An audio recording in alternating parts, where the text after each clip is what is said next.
Questão 4, FUVEST São Paulo. Considere duas latas do mesmo refrigerante, uma na versão Diet e outra na versão comum. Ambas contêm o mesmo volume de líquido, 300 ml, e têm a mesma massa quando vazias.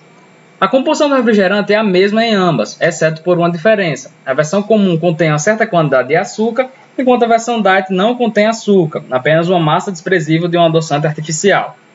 Pesando-se as duas latas fechadas do refrigerante, foram obtidos os seguintes resultados. Então, o quadro nos mostra que a lata com refrigerante comum apresentou 331,2 gramas de refrigerante e a lata com refrigerante Diet 316,2 gramas do refrigerante.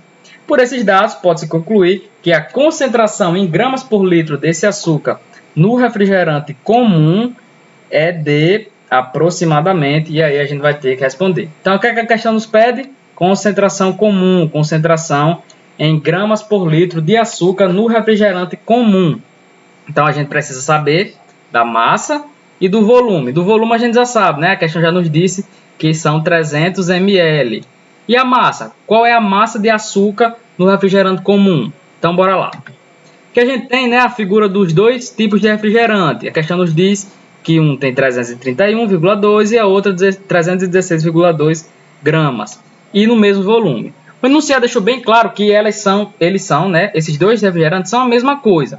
Né? O recipiente é igual, o conteúdo é igual, tudo é igual, apenas uma diferença. Um contém açúcar e a outra não contém açúcar. Então, para a gente achar a massa de açúcar, basta a gente subtrair o valor do refrigerante comum menos o refrigerante Diet. Então, é isso que a gente vai fazer para encontrar a massa do açúcar, certo? Então, a massa do açúcar é 331,2, a massa do comum, menos a massa do Diet, 316,2. Isso vai resultar em 15 gramas. Então, a massa do açúcar é 15 gramas. E agora a gente só vai calcular a concentração comum em gramas por litro desse açúcar no refrigerante, certo?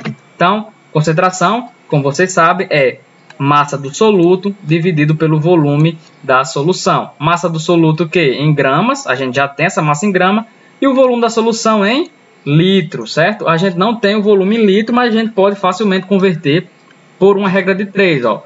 Aqui em cima a gente vai conseguir perceber essa relação em regra 3. O que é que a gente sabe? Que 1 litro contém 1000 ml de qualquer líquido. E 300 ml, que é o que a gente tem, corresponde a quanto? Então a gente faz aqui uma regra de 3, ó, meio pelos extremos. A gente terá aqui 1000x é igual a 300 vezes 1, né? Então não precisa colocar. Passo do 1000 aqui dividindo, vai ficar 300 dividido por 1000. A gente pode cortar, ó, 2 zero com 2 zero, fica 3 sobre 10. 3 sobre 10 é a mesma coisa que 0,3 litros. Então, aqui embaixo, o que a gente vai ter? A gente vai ter que a concentração comum em gramas por litro vai ser 15, né? 15 gramas de açúcar dividido por 0,3, que é o volume total do recipiente. E aí a gente vai chegar no valor de 50 gramas por litro. O que é que isso quer dizer para a gente? Que se a gente tivesse 1 litro desse refrigerante, nós teríamos 50 gramas só de açúcar, né? 50 gramas seria só açúcar e o restante seria, né, do xarope que é formado o refrigerante. Se a gente tivesse 2 litros, por exemplo, segue a proporção, então nós teríamos 100 gramas de açúcar, 3 litros, 150 e assim por diante. Então, a resposta é 50 gramas por litro, a alternativa é.